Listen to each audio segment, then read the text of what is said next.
Good afternoon. I think we'll go ahead and get started with what I think will be a very timely, informative, and I hope informal discussion today.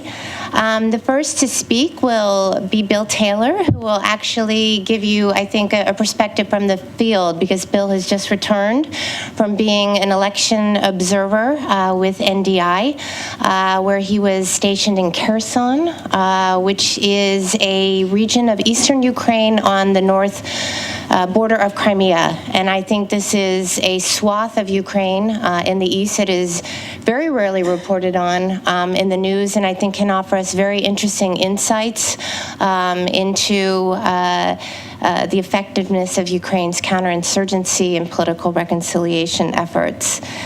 Bill is the Vice President for the Middle East and Africa here at the U.S. Institute of Peace, but I think this in no way reflects the breadth of his expertise, substantive expertise. He served as the former ambassador to Ukraine in 2006 to 2009, and in the early 1990s coordinated all the U.S. foreign assistance to the newly independent states at a critical time in their national development.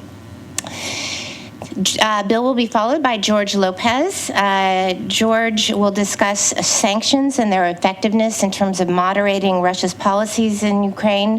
I'm sure, as with other institutions around the table, the timing of events is often driven by logistics, room availability, and speakers.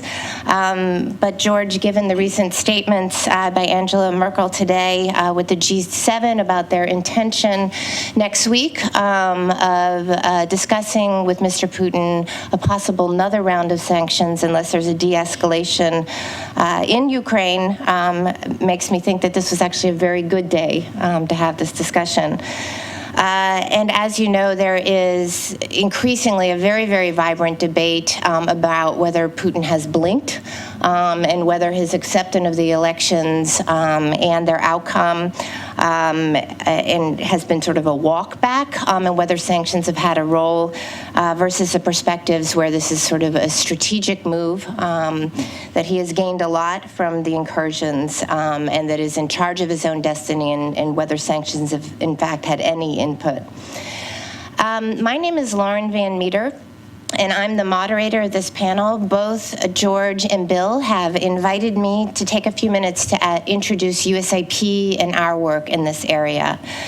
In June and July, the Institute will be holding 2 scenario workshops with big thinkers on global trends that are affecting this region, as well as with regional experts. I think while we recognize that the Ukraine crisis is extremely urgent, we also think it's important to undertake a regional conflict analysis and look at the unconsolidated democratic transitions on Russia's periphery.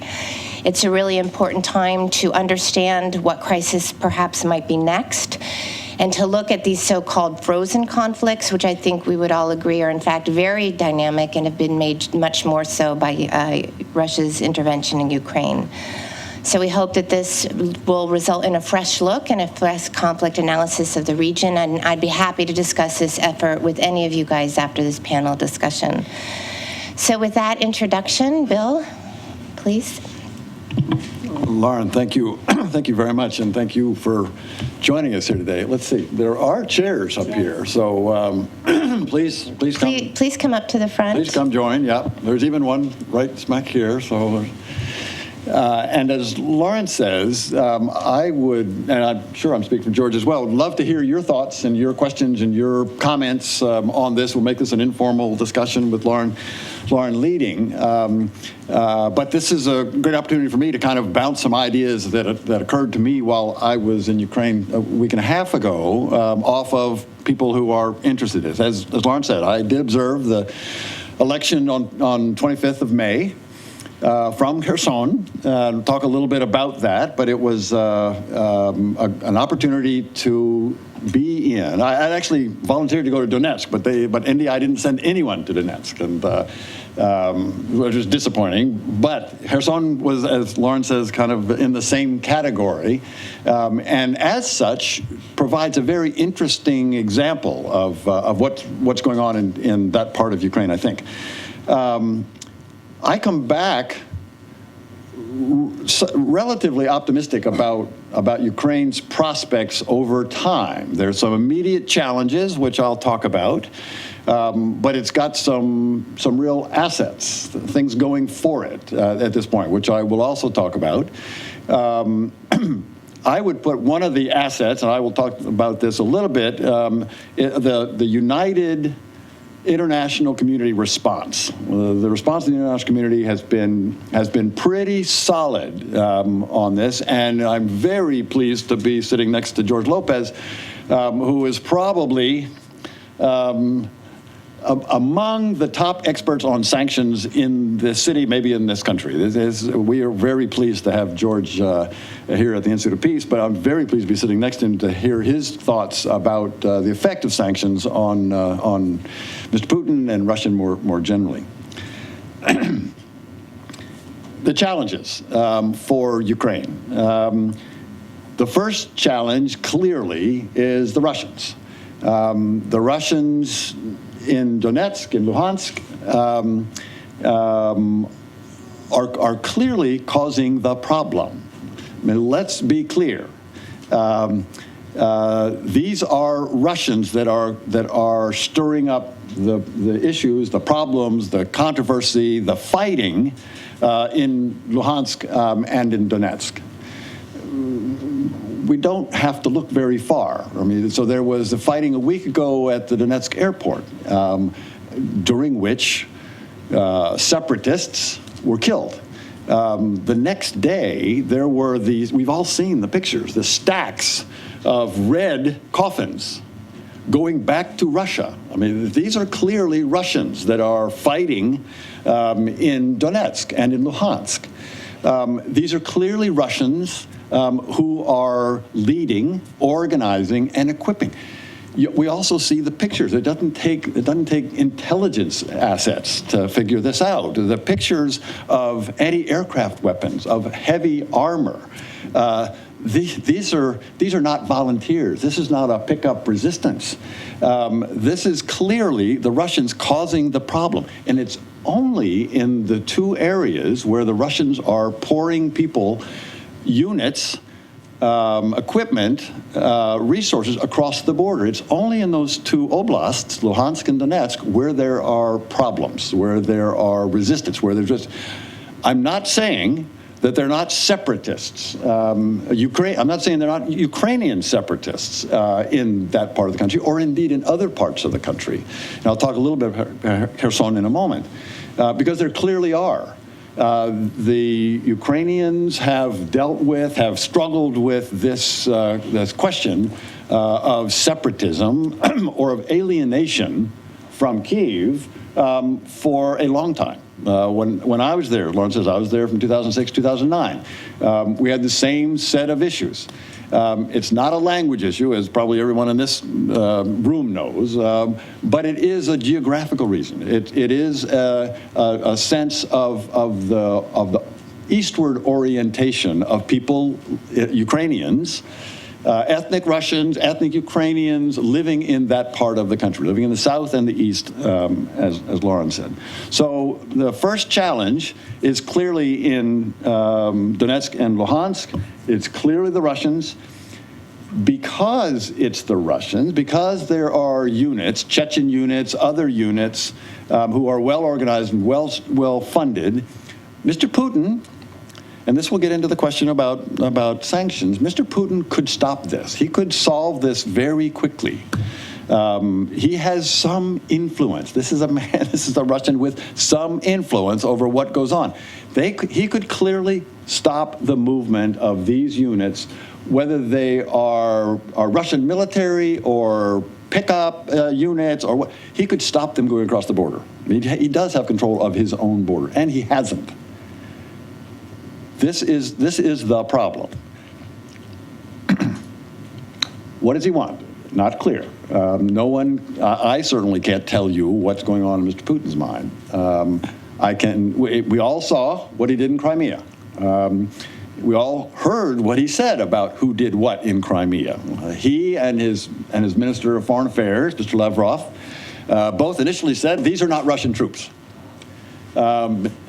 about a week and a half, 2 weeks later, in an interview, in a dialogue, in a discussion with the press, he said they were Russian troops. So it was, again, that was obviously true. His second statement, his first statement was clearly a lie. I'll just be clear here in this room, but I don't mind being quoted on that. It was a lie. They were clearly Russian troops in Crimea. That led, as we know, to this attempt at annexation, which nobody in the world, no country in the world accepts, and certainly we didn't and shouldn't. But that's what went on in Crimea. Is that what he wanted? I don't think so. I don't think that's what he's after. I think what Mr. Putin's after is a destabilization of Ukraine, so that it is unable, unwilling, not attractive to the European Union or to NATO, for that matter, if that were even an option.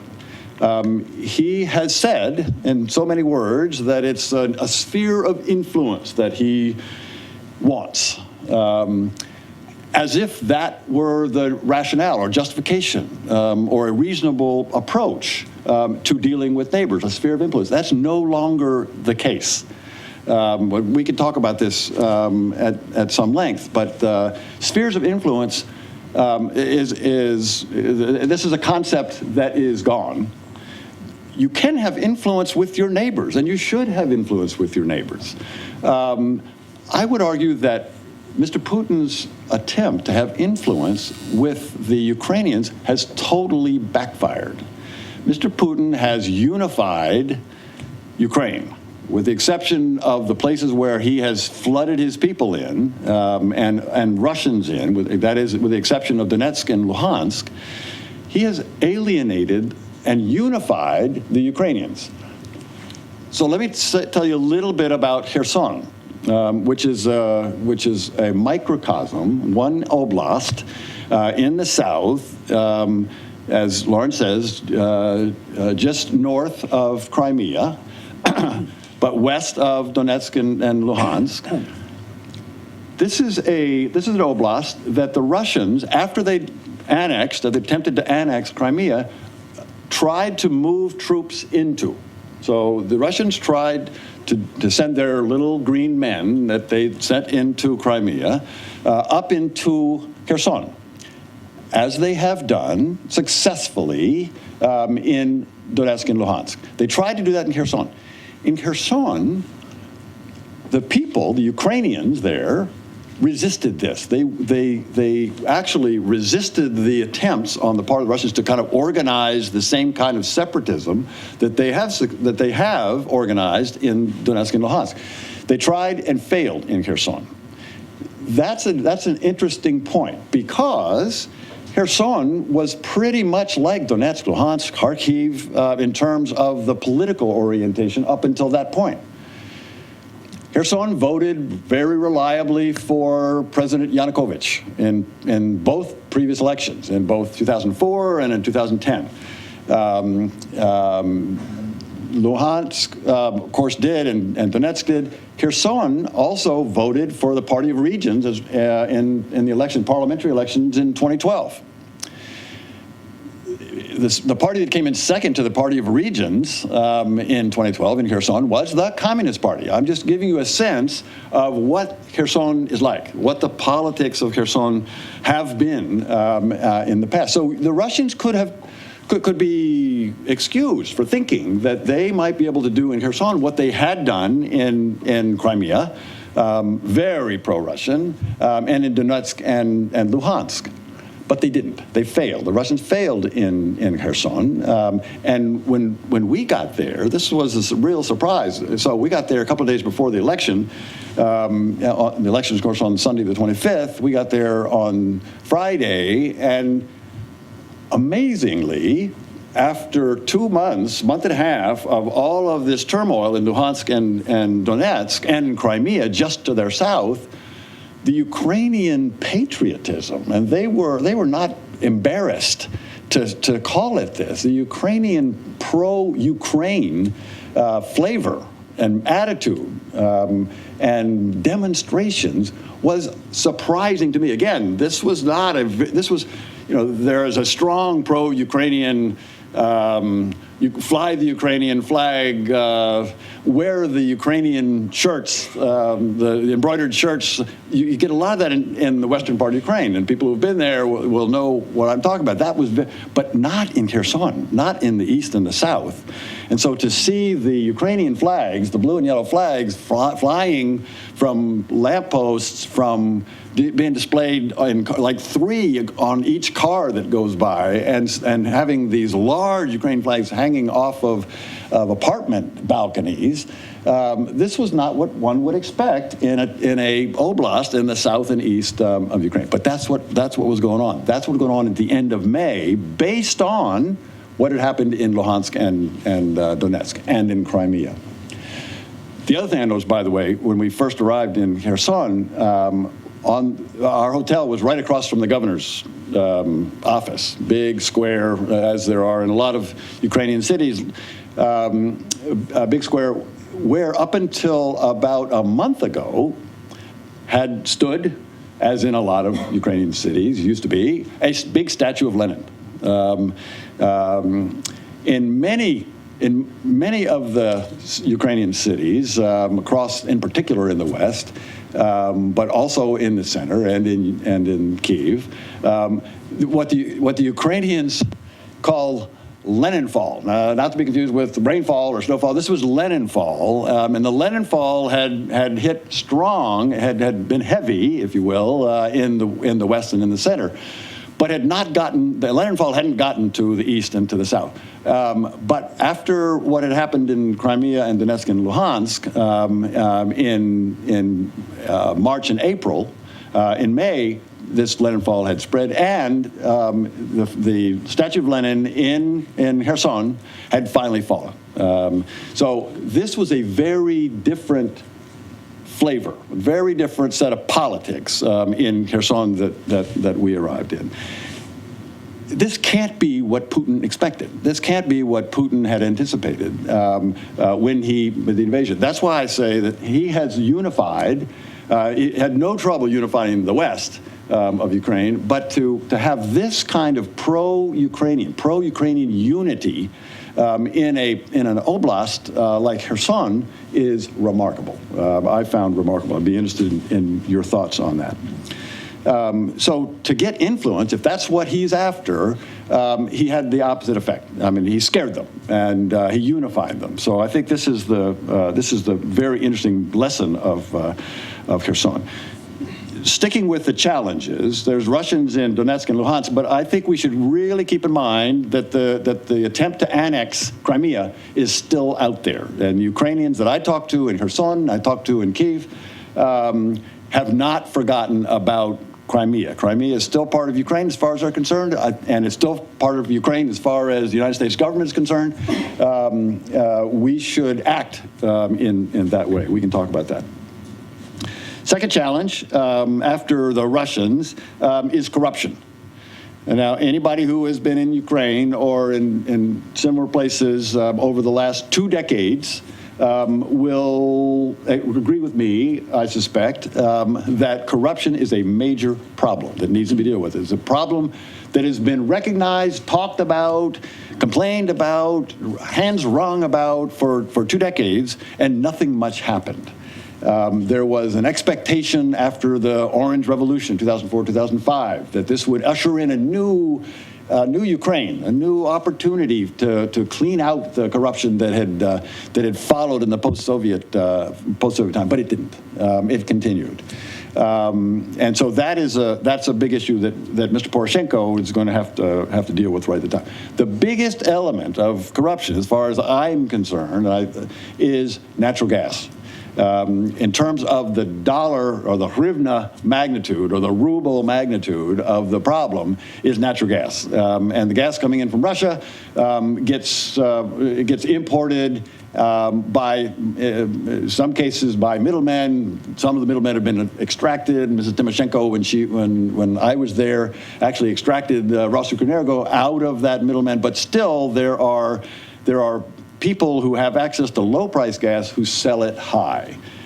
So changes in price, differences in price some price controls in Ukraine, but also the differences in special deals coming from the Russian suppliers allows some people to make a lot of money. This money gets spent all the way up the line. Rosukrenergo that I mentioned is half owned by Gazprom and half owned by Mr. Firtash, one of the oligarchs in Ukraine, part of the corruption that I'm talking about. So the half that goes to Naftogaz, the part that goes to the Russians clearly goes all the way to the top, Gazprom. There are monopolies and oligarchies in other parts of the economy as well. Another big problem is the judiciary. The people who have been put into positions of the judges have been cronies, they have been on the take, they have been corrupt, they have been politicized. That's a major problem for businesses as well as for citizens. Elections. Elections, one of the reasons that NDI and IRI and other international observers and thousands of domestic observers are so important to these elections is the reputation for stolen, corrupted elections in Ukraine over the years. And it's down to an art. There are carousel voting where people will vote here and then they're put on buses and go here, vote again here and again and other places. There are ballot box stuffing. There were where even before, well, when right now, of course, you have transparent ballot boxes. You've seen the pictures of these very transparent ballots. You can see these. But even in those, you would see these big stacks of ballots all filled out the same way. The corruption was rampant.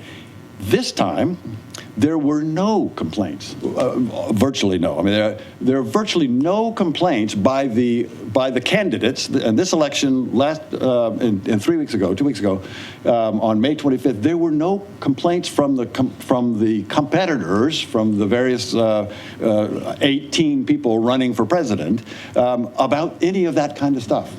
First time in Ukraine's history we haven't had major allegations of major corruption. And that was borne out by all these observers. We saw no problems. Again, down in Kherson, I went to 14 different ballot voting places, and it was very smooth.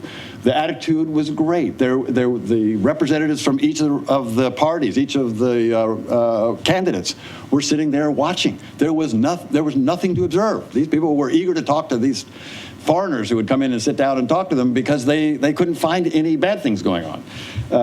So this was true at the presidential level. And for the presidential election, no funny business, no corruption.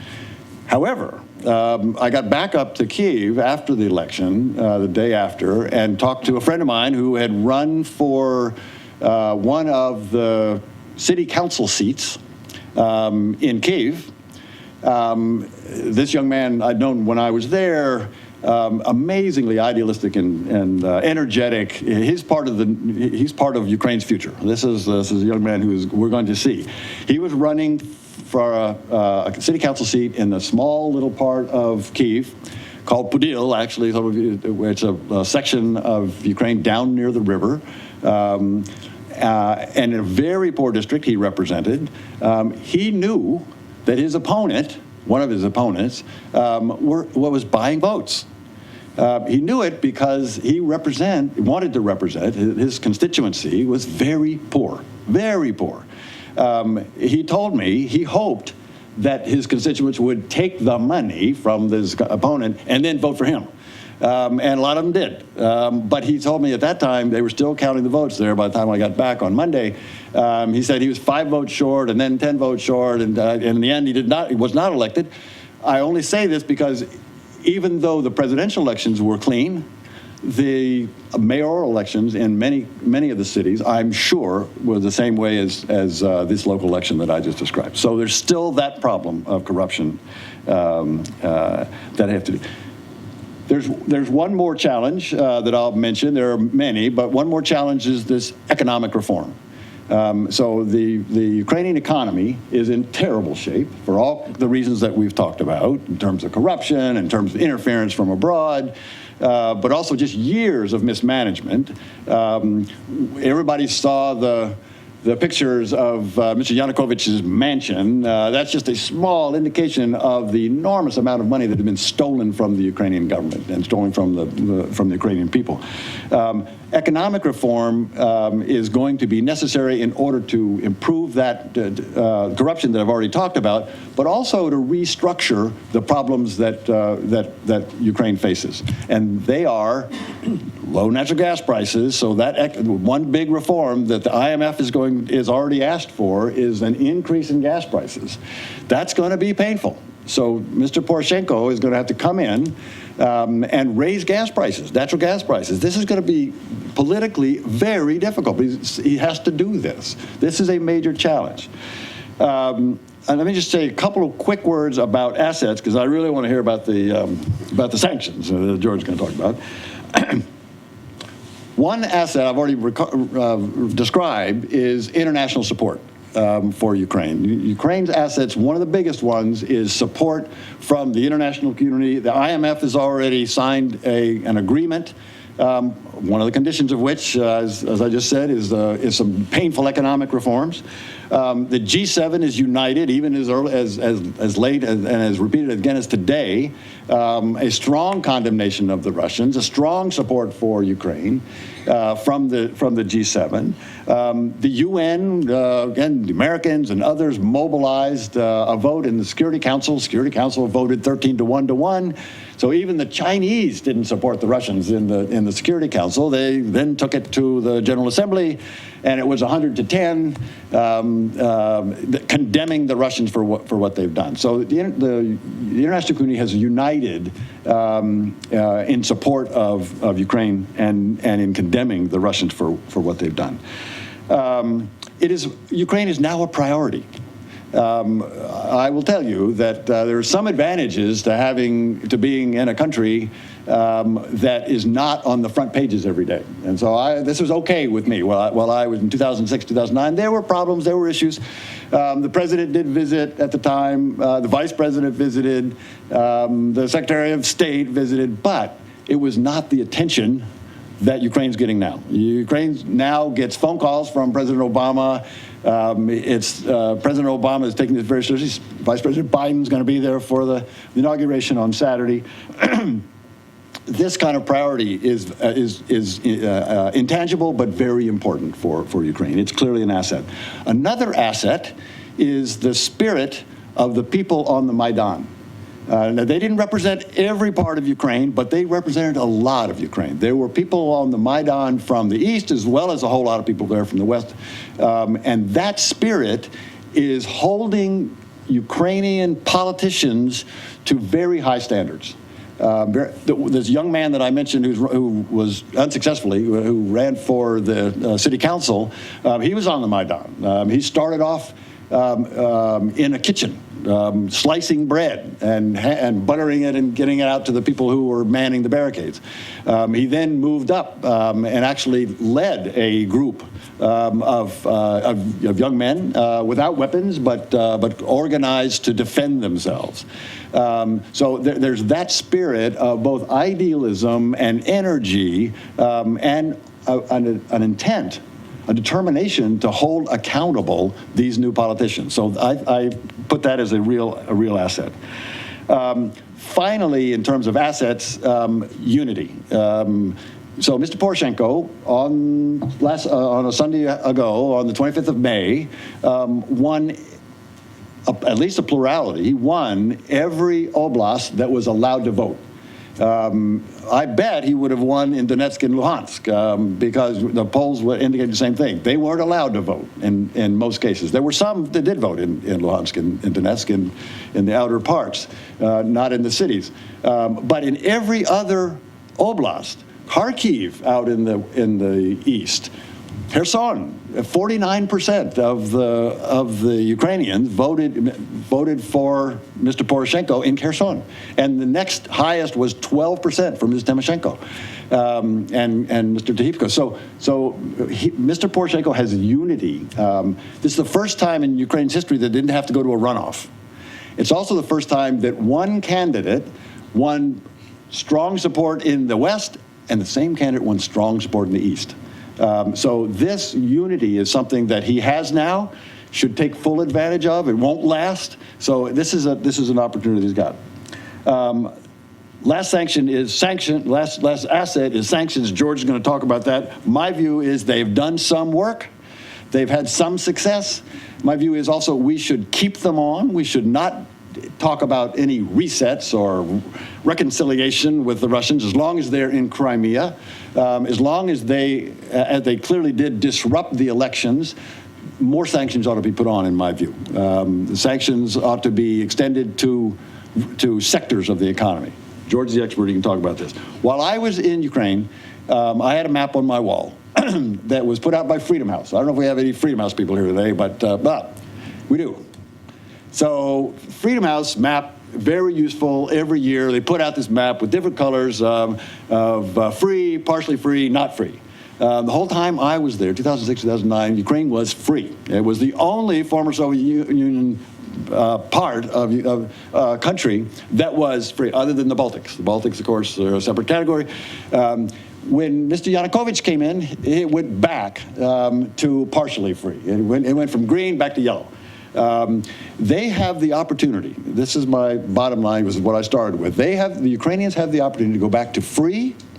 They have the opportunity to take advantage of the support from the international community to improve their economy. They have the opportunity to make decisions for themselves. If they want to join the EU, that's their choice.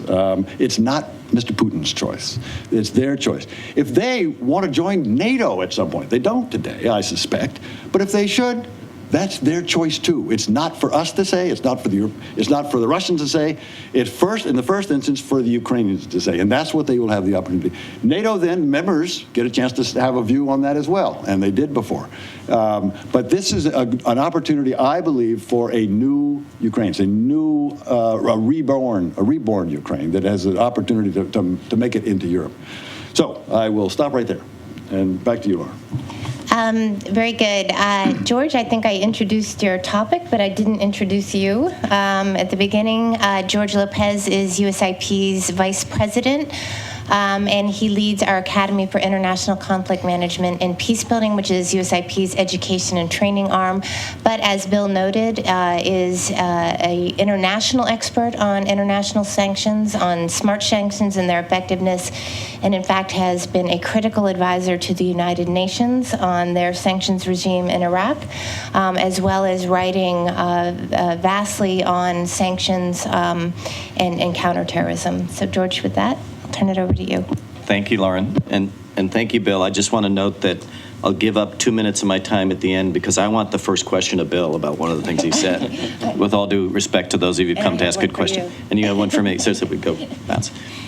Folks, thank you. Welcome. Just the nature of the audience. How many people agree with Bill's last statement? Moderately successful, somewhat helpful. Let me just stop there. Moderately helpful sanctions on Putin. How many people would say not helpful at all? How many people, which I hope is the rest of you, think that the sanctions have been very effective? So everybody's undecided. Yes. Good.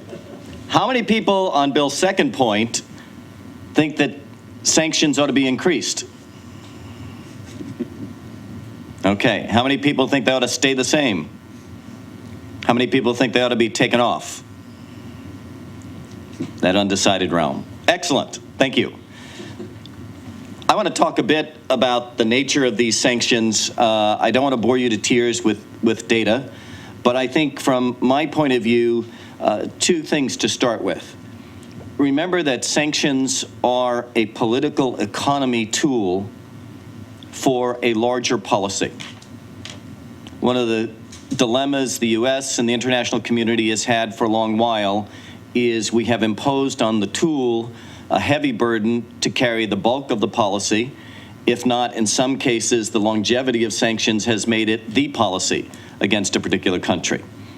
I think in this instance, there's been a proper balance and perspective that the sanctions were one tool of a particular policy of confronting and dealing with Russian activity that Bill outlined so well. The second, I go back to the notion of the political economy.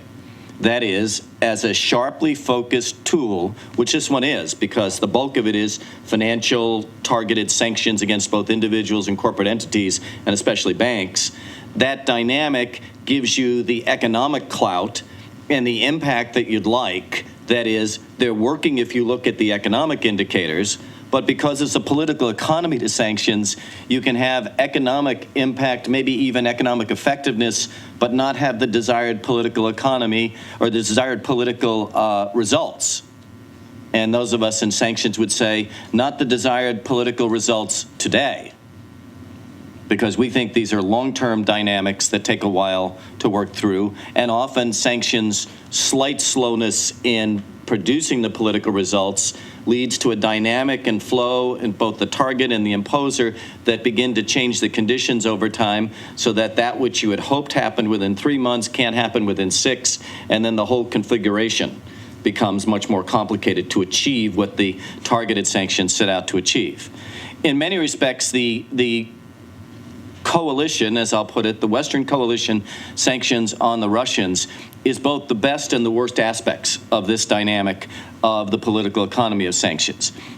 It's the best in the sense that if you look at the large array of sanctions targets over the last 25 years, let me remind you that August of 2015 will be the 25th anniversary of Security Council Resolution 661, which imposed the original sanctions on Iraq for its invasion of Kuwait. We've been at this a very long time as a community. This is the first instance in which a coalition of actors have imposed intense financial sanctions on a hugely diverse and strong economy.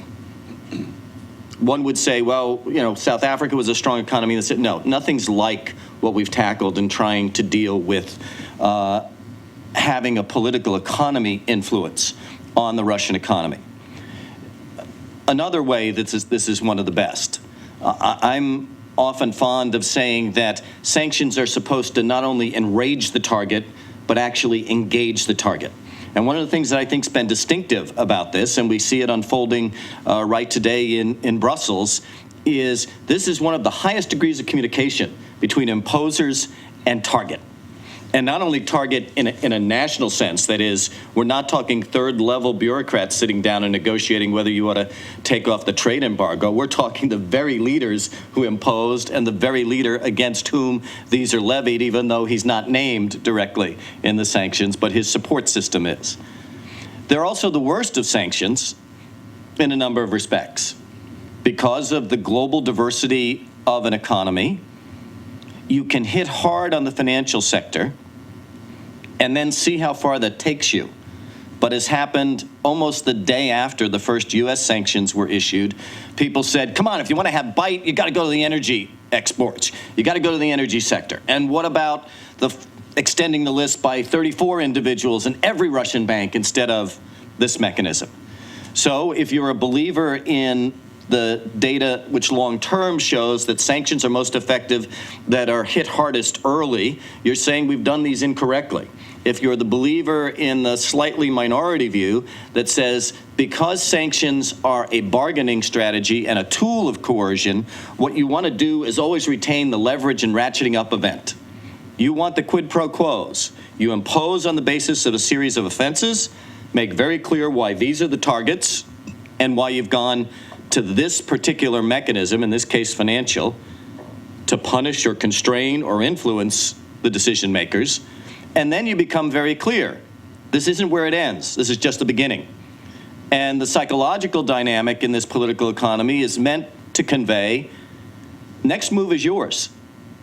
What are you going to do next? Because that'll incur more sanctions. So the reason we've had, depending on how you count it, 3 or 4 sort of episodes of sanctions between the West and Putin is because he continued to either do things in a commission way that we decided to punish and constrain, or failed to do things that we issued as ultimatum, like to draw more troops off the border. The question now, which is again in the worst category, is with these kinds of meetings that are going on in Brussels, the absolutely clear strategy by Putin to divide and conquer the political base of these political economy sanctions, do you have a situation where the coalition might weaken, where people would say, well, there's no real corpora delicti anymore, he's just being stubborn. Actors may not agree on the forces that have been entering the region that Bill noted and say, well, you know, it's hard for us to tell whether that's a conscious decision at the top or whether that's a continuation of. So there's all sorts of ways to talk about what's going on and does it lead to another round. And the search for what's going to be the hot issue that Putin takes as an act of commission, as opposed to not doing some things that are supposed to be done given the original set of demands, is a big issue. Now, let's go to the economics. One of the things that is very helpful about this group of sanctions is because they're on the financial sector, they can be quickly tracked for their effect.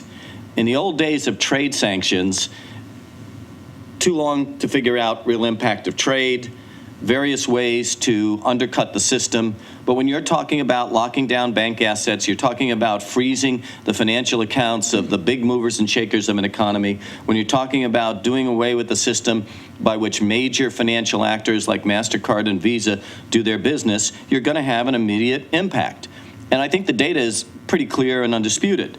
Investment banking fee income, which has been very, very helpful to the Russian economy from 2010, is about a third of what it was. It fell $166 billion in the last quarter. That's very, very serious. Russian economic growth overall is expected to further contract, where most predictions from the World Bank and others put it at zero by midsummer. Now, there was a little luck here in the timing of the imposition of sanctions, as many of you know. That is, it was a very slow fourth quarter for the Russians to start with last year.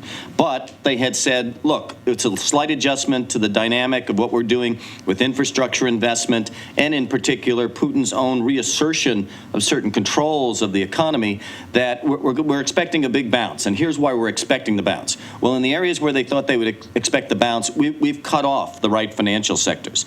In particular, investment fees that had been increased on companies coming into Russia, but companies were willing to absorb because this is considered the biggest, best emerging market in that region of the world. Those investment fees have been cut to $44 million this month, as compared to almost $70 million in May of last year. If you put together that drop with the conscious attempt by the government in December to make investment of this type more attractive, it's not just that the fees have fallen by almost half, it's that what was projected to be, maybe in the area of $100 million a month, you're now at 40% or 44%. It's very important, I think, to see that on the indices, hedge funds, international market investment funds, Russia's place in equity performance in emerging markets has fallen dramatically. A 13% drop in this area is, in the minds of some of the people I've talked to, catastrophic. You've now fallen below Mexico and a series of 8 or 9 other environments that are seen in emerging markets in the globe. And that's been a big source of private capital for the Russians. It's now no longer accessible to them, and that's why we have part of the decline. Many people would say the key indicator for success of financial and targeted sanctions is the drop in the currency exchange rate. So depending on which day you look, the ruble has fallen from anywhere from 7.7% to as high as 11.3%. Now, part of the reason for this, I think, not falling more is the action of the state itself in really bolstering this dynamic and making sure that out of nationalistic fervor, Putin's deciding to say all good investors now should come back. Forget about the London markets, forget about Geneva, forget about these other things. Let's come back and build a Russia for Russia. So the inflow of some assets has made them have more currency convertibility than they normally would have. brings us to the question of what about the energy sector and the available financial funds in the energy sector without doing energy sanctions. There's ways in which Putin very, very consciously, probably unrelated to this dynamic, but just given his economic philosophy of centralization, he really spent a lot of time in the last half of 2013 and the early part of this year creating financial mechanisms in which energy resource monies were brought back in.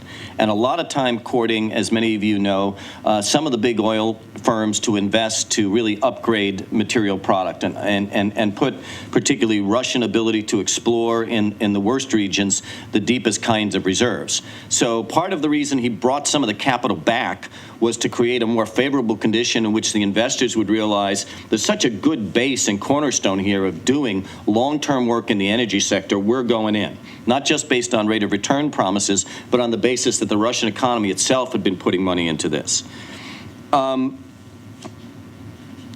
Coincident with that policy was the notion of being able for short-term projects to play the international debt market in liquidity and other ways in which the Russians had actually never done before. So the last half of last year saw Russia, on the one hand, going to certain debtor relationships and paying it off to zero, and then moving money and engage in big loans, short-term, with others who would give them credit tied to a specific kind of product. That debt swap, debt market is no longer available to them, because the banks can no longer move money that way. And countries, even if they're not placing Russia on their own sanctions list, know that there's a dilemma with doing this if you want to later do business with the EU. Many in the financial sanctions business say these kinds of indicators are very important and show a real bite. Where's the bite? Not on the Russian people at this stage yet. Local interest rates haven't changed dramatically, even though bank borrowing rates and the ruble's rate have changed. I think the government's been very, very careful about not passing that on to the average Russian in the street. At the same time, the client group, even though for some this is too small in the number named, and the key banks are in fact under great stress. Where will that be 3 or 6 months from now? I think considerably more so. One Russian banker who was willing to talk under conditions of anonymity told a friend of mine in town, this is a very expensive idea of Mr. Putin, and complete with the sigh. And it's going to become increasingly expensive. Now, does the increasingly expensive matter? If your target is how do we change Putin's mind, I go to one of Bill's early statements. Who among us would seek to know or could know of Mr. Putin's mind? I don't think that's the issue. Consistently with sanctions, we're interested in outcomes and changes of behavior at the national level, not whether or not somebody blinks twice or pokes themselves in the eye. What is important is whether or not we're able over time to continue in this political economy mix to specify to the Russians, if you want greater dialogue about sanctions loosening, then we need to see the particular kind of behaviors. And we have to be clear in communicating to Mr. Putin, despite his ability to meet singularly with certain European leaders, that as a coalition, if you do X, Y, and Z, it will be followed by these kinds of sanctions. Now, there's the point in which I think we can be nervous. There is a way in which the European colleagues have done what you'd ask sanctioned partners to do in order to really, really kick the target in the shins and convey a hurt right away and threaten that there'll be more. You may have to take a stub toe. And they've taken a bit of a bite. They're worried about currency circulation. They're worried about being able to maintain their own momentum out of their own recession. They're worried about the dynamic of energy flow and export. But I think most analysts would say if you can keep the political commitment with Europe and go to 1 or 2 more rounds of this without it hurting Europeans very much more, you'll have a certain escalator dynamic in some of the sanctions, particularly if those are aimed at another 12 to 15 individuals who, even though they've already moved their own money and their corporate money, we can find ways to constrain that and its movement to other assets as Russian millionaires themselves try to protect themselves from the worst effects of the sanctions. You simply can't save everything in Russia and get an interest rate. And many of these folks over time will begin to say, look, 7 years from now, are we going to be in this situation? No. But I'll be in the situation in which 1/3 of my wealth is gone. I'm finding an outlet. It's those outlets that we can constrain. What's the response of international banking community in this Western coalition to where we are now? Very, very important that we realize the gains of what sanctions analysts say is the emerging chilly climate for that target. It's very, very difficult, even for those who have direct friendships long term with folks in Western oil companies, to go and say, look, you and I know 5 years from now we're not going to be at the same spot. Let's not lose our advantage. Let's find a way to do this. They're not getting an appropriate response. They're also aware that those who finance Shell, Mobil, and others are not inclined to give money for this. So that increasingly reverberating chilly climate is going to squeeze and squeeze fairly steadily. It is a couple of drops in the bucket, but if your bucket's this size, those drops quickly overflow. And I think we're at a point where in some of the sectors, particularly the value of the ruble and that dynamic, we are going to have some overflow that's going to have some effect. If I were to look at the one or two areas that might most trigger either Western unity or Western dissension, it's going to be how the Russians come out with their decision as to what to do with the gas deal and a gas agreement with the Ukrainians. If they're going to play tough, do maximum pricing, continue to call in past debts and the like, that may trigger greater sanctions. I admit it's a little difficult to hear Western societies say energy shouldn't be used as a weapon if you've at all kept pace with Iran sanctions over the last decade. But that's the position we're taking. Let's see how far it goes. It's also the case of how many exemptions we're willing to give, particularly European neighbors on this. But there's also a best of times ability of the West here to do something that you're often not able to do. That is, Ukraine is the most unfavorably affected secondary unit from the Russian sanctions because of this energy flow. If we're willing to pay the money, if we're willing to give them alternative access to gas and various other kinds of things, they can withstall those negative impacts. Withstalling those negative impacts kind of actually then bumps it back to the Russians. The Russians are assuming someone somewhere is going to pay for their gas at the price they determined. A lot of mention a couple of weeks ago about, geez, those Chinese, they're going to go and buy Russian oil. Look at this deal. That's a significant deal. But let's remember, the Chinese made a similar deal with the Iranians, and then in the first negotiating session said to the Iranians, well, we're very happy to have this deal too, but we're certainly not going to pay market price. And the Chinese derived tons of benefits from that deal. I don't suspect they're paying the Russians market price under any conditions, but the Russians need an outlet, so they'll take it from now. I can't resist, as my closing remark, that everyone knows that sanctions have never brought down a leadership, not to mention a single leader, including those who had sanctions imposed on them because of mass atrocities they have perpetuated in their own realm. But this very expensive idea that Mr. Putin has embarked on might have us analyzing in 4 or 5 years whether or not the expensive idea became way too expensive for the economic giants of the society to tolerate much longer. Thank you very much. Did you want the first question? And yes, I will take my first question. But I have a question for you. No, I'm sorry, because, okay, go ahead. No. How would you vote on the questions you asked us? I'm a non-voting. I'm not a voting.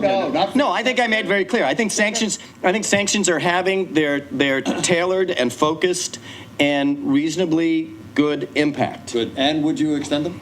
I would only extend them. I mean, the trade-off we have is, no. You love this trade-off because you're a diplomat. The trade-off we have is, does Treasury do something unilaterally and then say, have the Russians react, see, this is no longer a global coalition. This is the old Cold War of the United States. Or do you hold off a bit longer or actually impose less restrictive sanctions, but impose them all together, the Europeans and the Americans? That's the trade-off right now. And you come down? I come down on the coalition activity together in the short term is much more important than the bite the sanctions will take in the medium term. Okay. Now, since you gave us such a really excellent analysis of the role of corruption, let me push the envelope, Bill. Is the Russian action, which has been interpreted by 99% of the world as geopolitical and strong-arming and old Cold War stuff, isn't that really about maintaining the corrupt networks between Ukraine and Russia? That at the end of the day, we've all been had that this is about territorial aggrandizement. Crimea is only incidental. What's important is keeping that network that Putin and his cronies have been able to maintain over the last decade and making sure that that source of enrichment doesn't fall victim to falling away. I think not. I think that gives him more strategic vision, strategic actions than he's merited. That is, I think he's a tactician. I think he took advantage of Crimea because he could. He wasn't sure what he was going to do about Luhansk and Donetsk, and in the face of what I would still say were effective sanctions, backed off.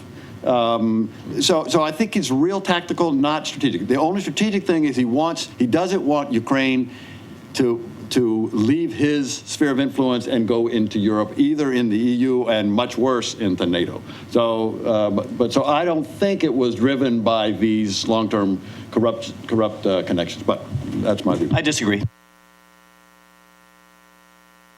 Good. At this point, we'd like to open it up to questions and also your comments and remarks as well. I would ask, there's sort of only one rule that we ask, which is that we are webcasting this presentation today, and it would be very helpful to our audience on the other side of the camera if you could please turn on your microphone and speak clearly into the microphone. Mike Jajic, I believe you've...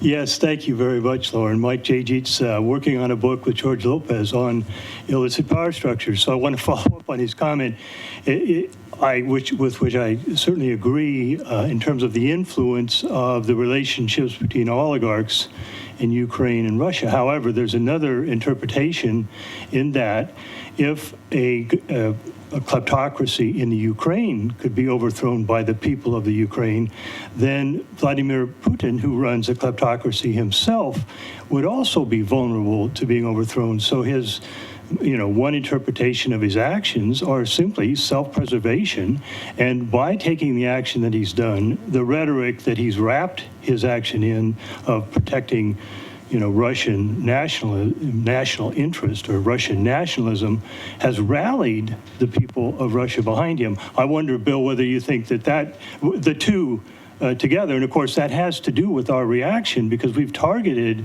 our sanctions on his illicit support structure, which may be the most effective way to try to deal with that.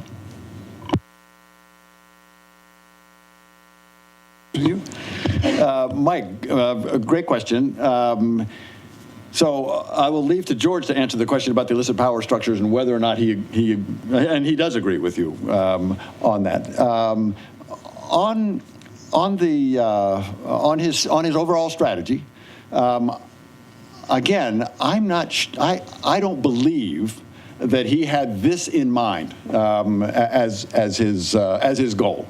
I mean, he had his general sense that that there was a vacuum, if you will, in Ukraine. Yanukovych had just left. He fled. There was the reaction from the Rada, from the parliament, was to appoint a new president. They appointed the speaker, Turchinov, and Putin took that opportunity to move in on that. So I don't think it was broader, more strategic, thought out than that. And go back to your first remark. I think if we have folks in the room from the human rights community, they'd say you're exactly right. If you look at the internal repression that's gone on against reporters, activists, even the decision to say that there's going to be no demonstrations in any of the major squares in Moscow. There is I believe, a deep-seated fear among he and his compatriots that the Arab Spring could become the other spring, and that's something that they don't want the world community to see Russian security forces openly attacking Russian citizens. So this is very, very important, I believe. It's a demonstration effect.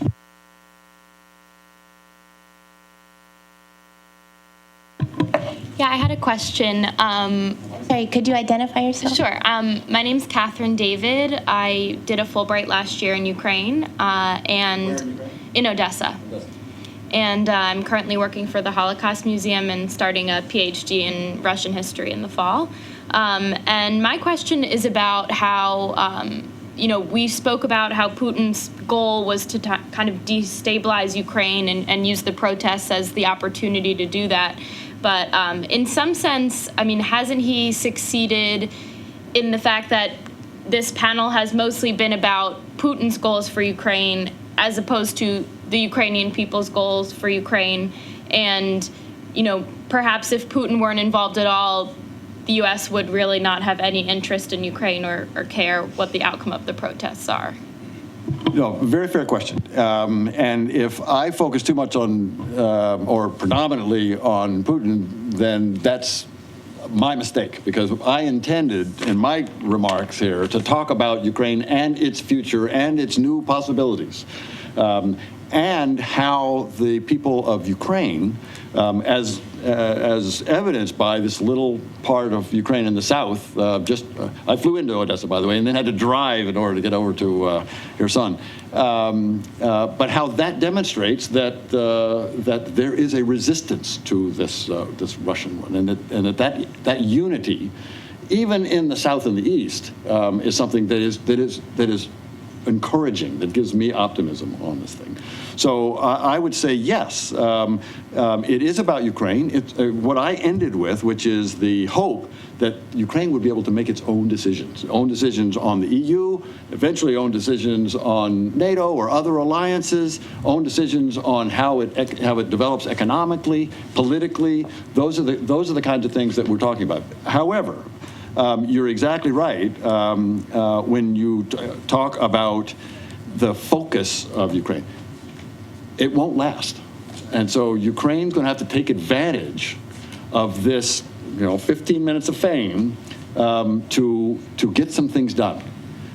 Take advantage of the attention that it's got from the IMF and the international community. The international community is supplementing the IMF support. The IMF's got, 17 million, but they need 35. Take advantage of that thing. People are now, the international community is inviting Poroshenko to the D-Day celebrations. This doesn't happen all the time. Take advantage of that. But it is about, you're exactly right. I'm glad you raised this and corrected this. It's about Ukraine.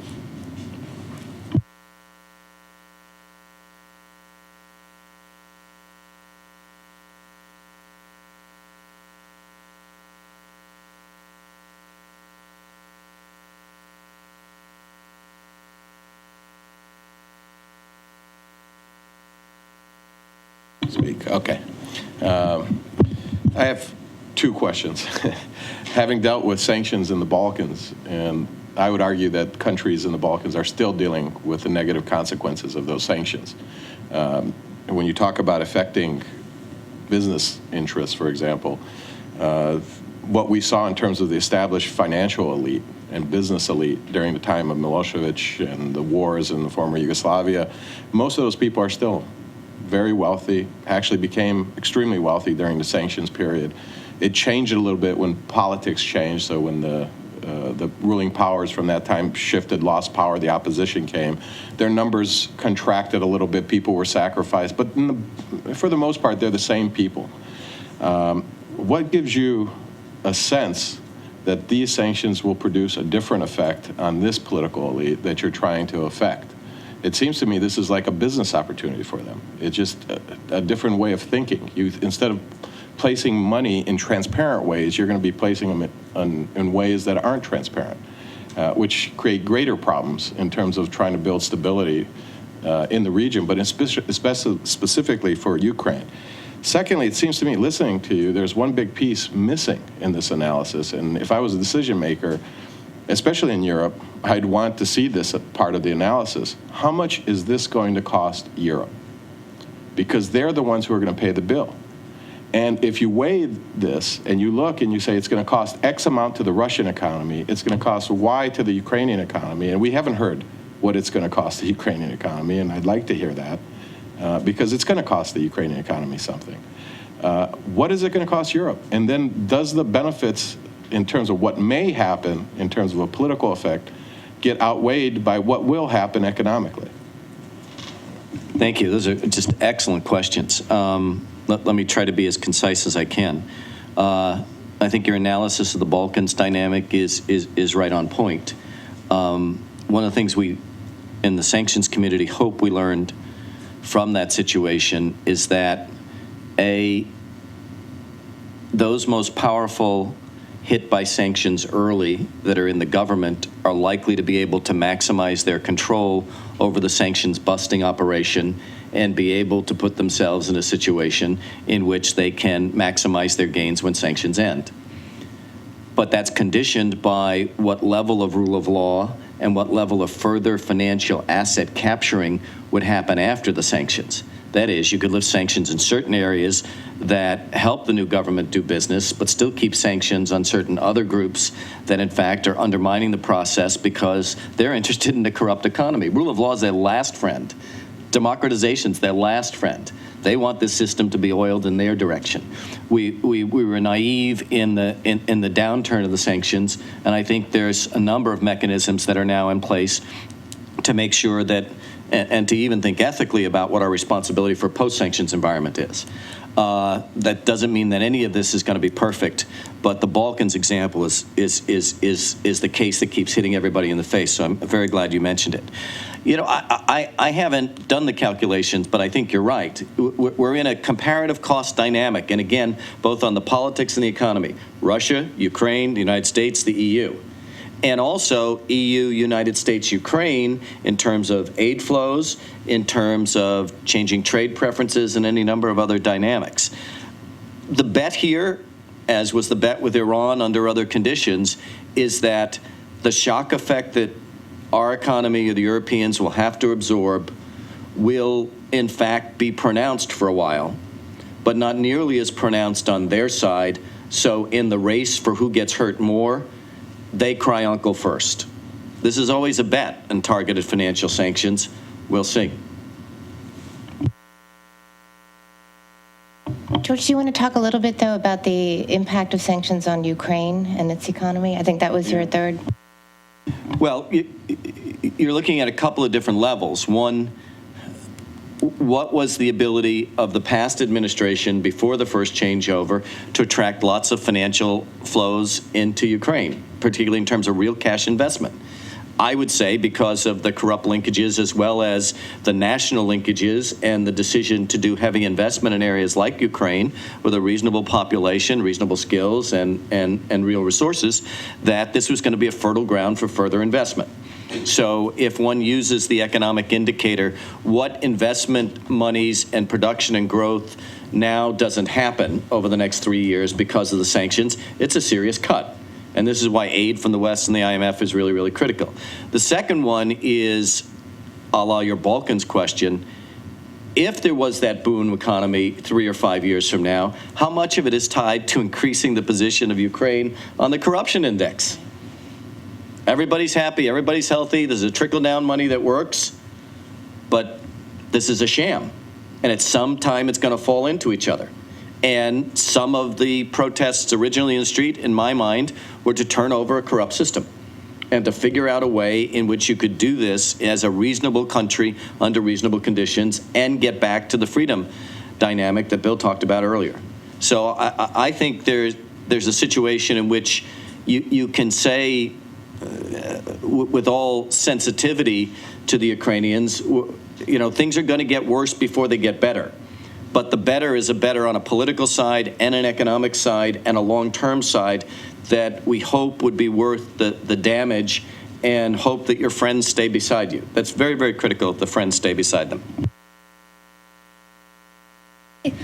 My name is Danae Patterson. I'm from the Public International Law and Policy Group. And Mr. Taylor, I really appreciated how much you looked at the internal situation in Ukraine and their future going forward. You touched on the very real economic challenges that Ukraine's going to face with that. And I wanted to direct that a little bit towards their current military and army resources. We've seen that Poroshenko has pledged to really pump a lot of resources into the military in order to increase its capacity to address the continuing instability in Ukraine. But those resources don't really seem to be there. Even just yesterday, the National Guards were forced to leave their base in Luhansk because they ran out of ammunition, which is clearly a serious problem. So I was wondering if you could just address what the way forward is from here for Poroshenko. Does that mean increased financial aid from the international community? Does that mean joint training? Does that mean NATO has an increased role here? I'd love to hear your thoughts on that. Thank you. On George's last point, it fits into this. Ukraine's friends, people who want to see an independent, prosperous, democratic Ukraine, need to stand with them. They need to stand with them economically, financially, but also militarily, and also on the security side. If the Ukrainians ask, as they have, but to the extent that the Ukrainians are interested in military support, which they clearly need for the reasons that you said, then we ought to respond. We've started, the United States has started to respond, pretty small, but we've begun, started with meals ready to eat, okay? Pretty small. But now we have actually stepped up. And we have done some more on night vision goggles and protective equipment and some. We should go beyond that. And I think this is where what Mr. Poroshenko is asking for is beyond that. In the time I was there, 2006, 2009, there was a very robust military-to-military relationship between the United States, so bilaterally between the United States and Ukraine, but also with NATO. And NATO, as you may recall, had offered or had talked with Ukraine about a membership action plan back in 2008, which would have given them the access, given the Ukrainians access to a lot of the training and a lot of the even equipment that would be necessary for eventual membership in the military alliance. But that kind of support, foreign military financing, where they can buy things from us, joint training, joint exercises. Again, both NATO, the best ones are the joint training with NATO and other, the Romanians and the Bulgarians, and the Germans and the Poles, and the Baltics, and the Americans being there. There were a series of naval exercises. It was extremely valuable for the Ukrainians. This all takes time. The problem of running out of ammunition in Luhansk is a real problem, and it's a short-term problem, and it's not going to be fixed immediately. I mean, you can do some things. You can provide that kind of resupply, but the underlying structural problem is going to take a long time to fix. So that's the kind of, and again, to the extent that they ask for it, the Ukrainians ask for it, I think we should respond. I want to correct one thing I think I said. I think I said at some point that the decline in investment fees was $166 billion. It's $166 million.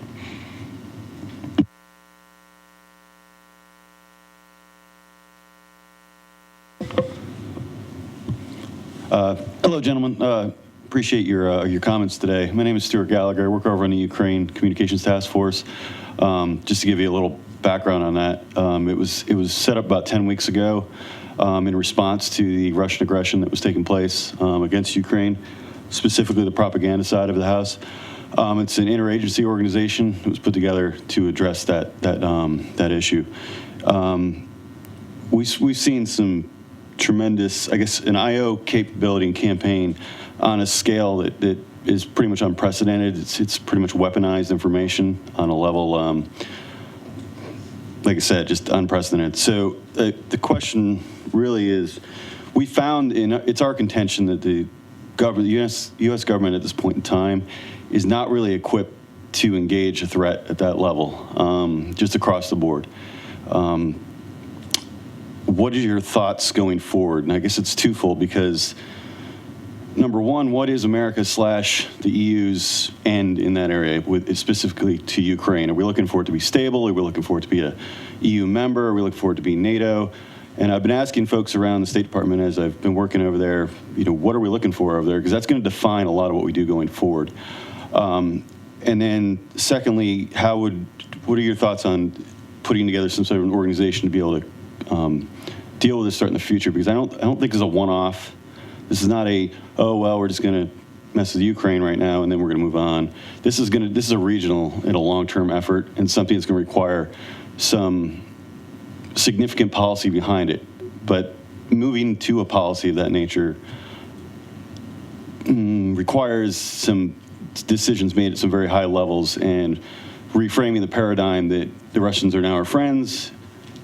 Now where are we going? Are we going back to the Cold War? Because that will drive the train and everything else we do.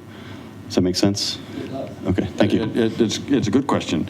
On the broader question, the broader problem, the fact, I would say it is a fact, that Russia has changed from a potential partner over the last 20 years to a potential enemy. I mean, it is clearly an enemy that I would say.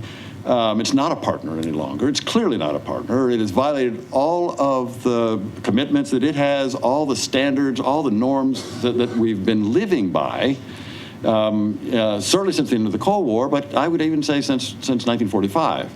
I mentioned that the UN debate, where when it went to the General Assembly, Costa Rica, I thought made one of the most powerful statements. Costa Rica said, we're a small country. We don't have an army to defend our borders. We depend on the international community and the international standards of sovereignty and inviolability of borders to protect ourselves. That's challenged now. That's violated now. So it's that challenge to the international community that the Russians now pose. And Lauren mentioned a broader discussion of not just Ukraine, but a broader that she and team here are going to be taking a look at. So Lauren, you have thoughts. On the first part of your question, though, I thought was also very good. What are we after? I think we have to be careful when we talk about what we're after. I think it's better to talk about what the Ukrainians are after.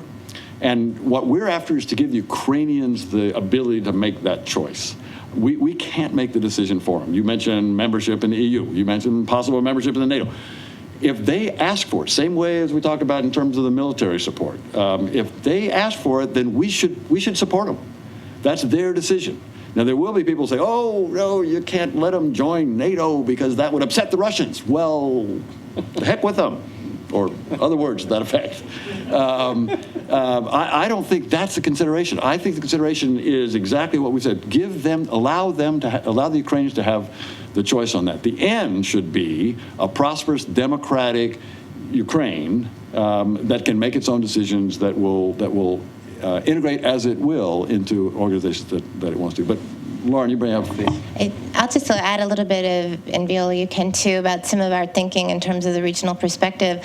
I think there's a real issue here, and it's not just Russia's policies and strategies for the regions, but the real unintended consequences of a number of Putin's actions. I think when we look at the situation in Abkhazia today and their populist uprising that has pushed out the president of Abkhazia, this is not a part of the larger geopolitical struggle, but one really sees in this situation people and actors in the region mirroring Russia as it mirrors Ukraine. So in the sense that Putin was very tactically smart in using the same tactics that the Western Ukraine had used to throw out the regional governments and seize the administration buildings. I mean, that's exactly the same sort of populist uprising that happened in Abkhazia. So while the reasons may be different, we're beginning to see sort of an unfreezing of regional dynamics that may in some ways have nothing to do with Putin, but them all of a sudden sort of understanding the situation they're in. I would say the same thing in Kaliningrad and in South Ossetia. Armenia, where they now look around at what's happening in the region and say, wow, we want to rethink our status within Russia. And I'm not sure Mr. Putin intended those types of regional dynamics to unfold in the way they have. I also think that there's also, we need to relook at the region and what's happened there over the last 10 years. Under Soviet times, there was a real emphasis on all foreign policy relations flowing through Moscow and back down. But a lot has happened in the region since then in terms of interregional relations, et cetera. I think Kazakhstan's statement to Armenia this week about joining the Eurasian Customs Union, that you may only join once you have, UN-approved borders, which was Kazakhstan saying to Armenia, what's going on with Nagorno-Karabakh. So I think it's not just the Putin strategy, but what are we beginning to see unfreeze and flow within this region? May I just take a quick bite at that? We're sitting at the U.S. Institute of Peace, where our mission is to prevent, mitigate, and resolve violent conflict. I think this is a huge challenge for us in a different way in town and in the larger globe on the prevention side. For example, the kinds of experiences that you're analyzing, obviously in great detail, and the mix of them, from the propaganda machine to the infiltration to the corruption, all of these things have not been on the traditional diplomatic or even scholarly technique dynamic, nor Mike's concern about the real enemies of peace, corruption, crime, and illicit networks. None of this can be combated with military hardware. It has to do with a big rethink about the dynamic of conflict, in which everything from cybersecurity to how we counter hate speech to alternative sources of social media and news outlets for people who all of a sudden, whose televisions have now had the national television station telling one side of the story, to infiltration and integrity of borders. All of these things present a new challenge, not only to security frameworks at a larger level, but it really hits us as technicians who are supposed to be able to be helpful as conflict is unfolding. We've got to come back down the curve and do much, much more anticipation. We're today about Ukraine. How long before we're about Honduras? Because all the indications of crime, corruption, border security that doesn't hold, propaganda run by state-controlled media, all of this stuff is there. Except in this case, it also has a lot to do with Los Angeles and gangs in Los Angeles, and that gets layered in. So I think it says to us what you're undertaking in this experience is a whole different world, because kinetic force doesn't deal with this. The notion of deterrence is turning in its grave because of what happened, what Putin did. And no, it's not about deterrence. In my mind, it's not about a new Cold War.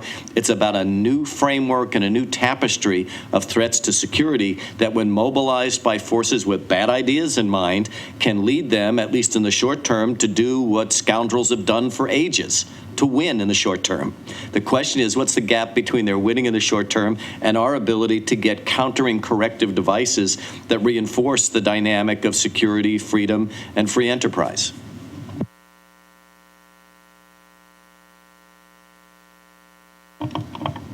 Any other questions?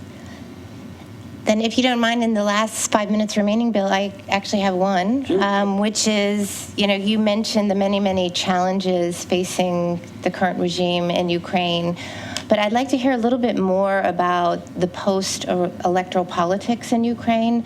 It seems to me that while Poroshenko has a very, very strong elected mandate, there's still very strong other centers of power within Ukraine. So the Maidan leadership, the national right. Can you talk a little bit about how he's going to balance these interests, especially in key areas where he has spoken on, in terms of reestablishing relations with Russia, and how he's going to balance that with the Maidan leadership, in terms of managing the counterinsurgency in the East when you have the national right so embedded in the security situation there?